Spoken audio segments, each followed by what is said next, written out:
I was born a New Yorker, and for a time in this ridiculously confused and confusing country, if you could make that claim, you felt the privilege of pedigree.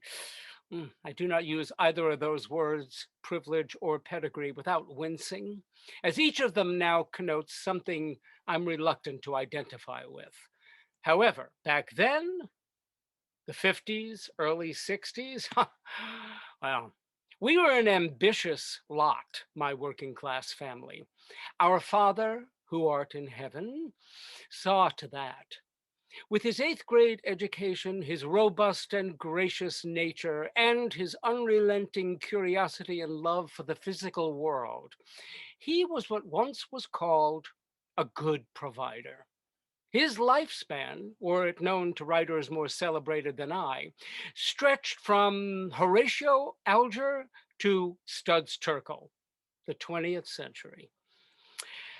By the time I was spawned, 1952, we were just past the midway point in that New York-centric epoch, and our father's efforts toward prosperity coincided neatly with the country's. Ideas and ideologies had pride of place in the aspirational lexicon of my youth.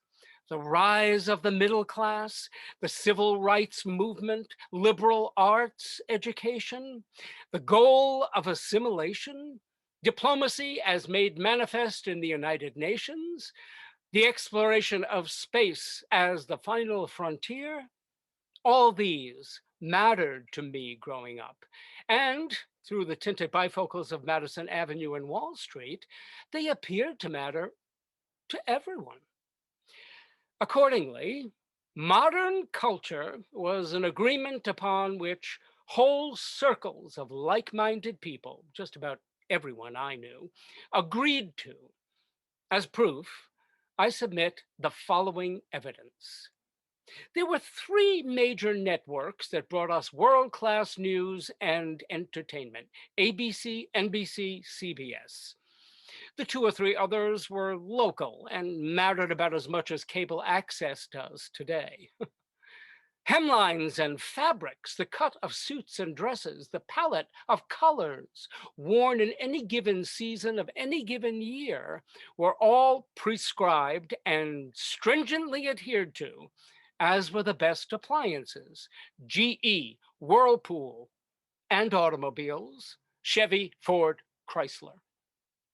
The suburbs grew alluringly, and with them housing developments and the rise of the mall, vast shopping centers specializing in brand names and outlets, displacing ma and pa shops in quaint downtowns and fooling us into believing that that meant progress.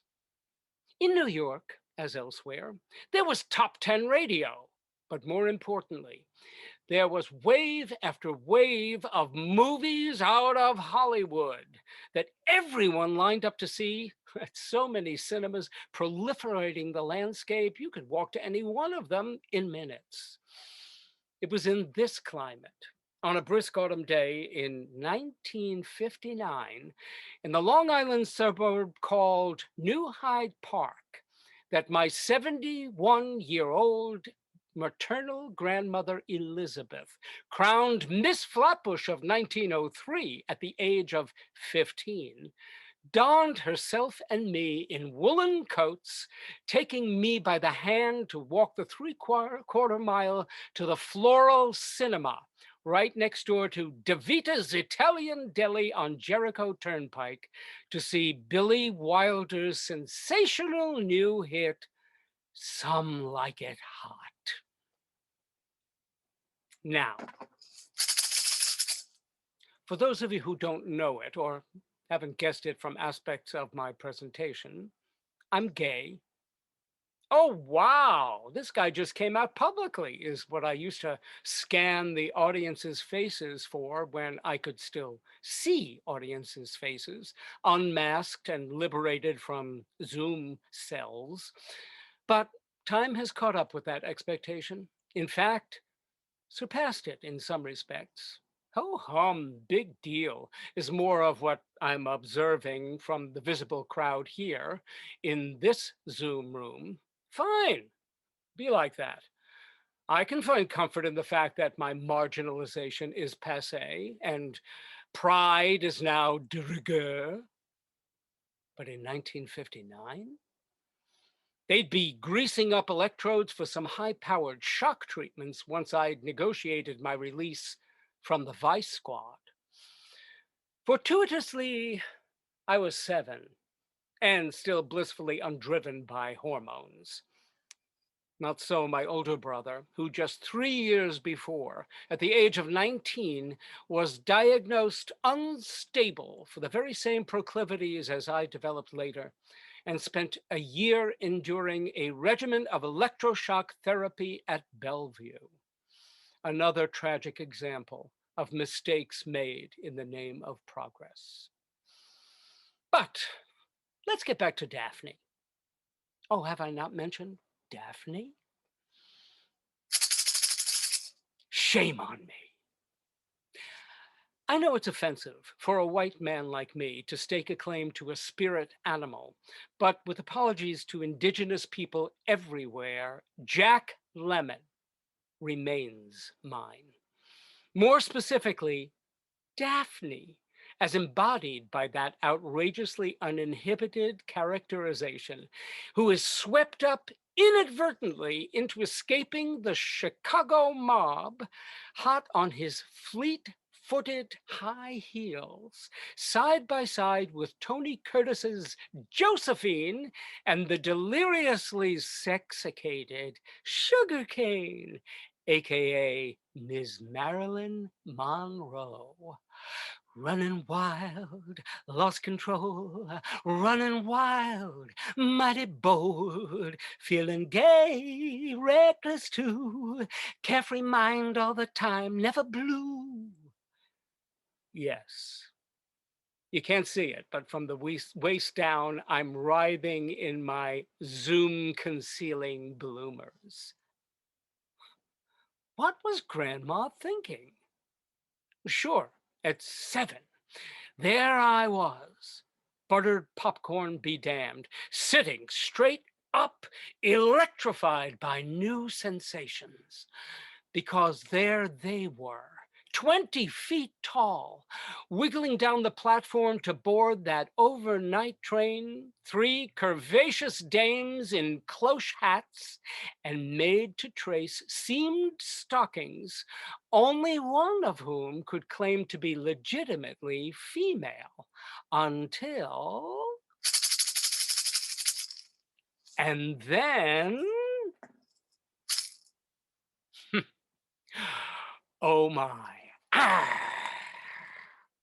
Halfway through the movie, Osgood Fielding III, better known as the actor Joey Brown, wrapped his lascivious mitts around the curvature of tightly girdled hips that belonged to big-boned Daphne, tackled her and tangoed her to Hernando's Hideaway.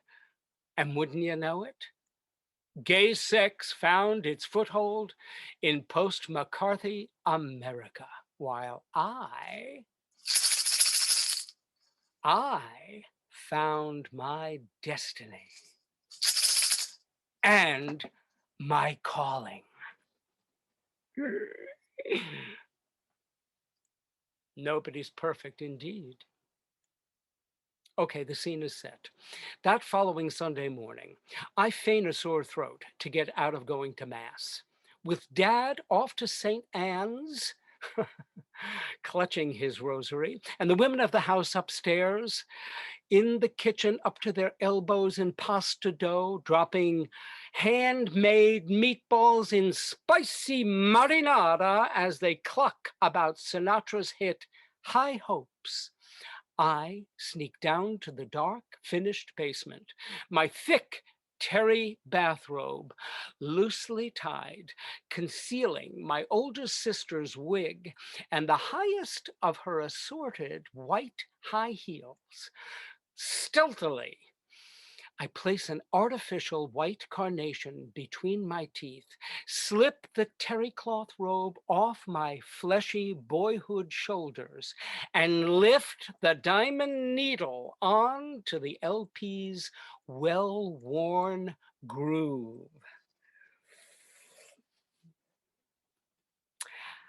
I know a dark, secluded place, a place where no one knows your face, a glass of wine, a fast embrace. It's called Herlando's Hideaway. Oh, hey. The name's Daphne. Now, Osgood, don't be fresh. Yay, huzzah! Yes.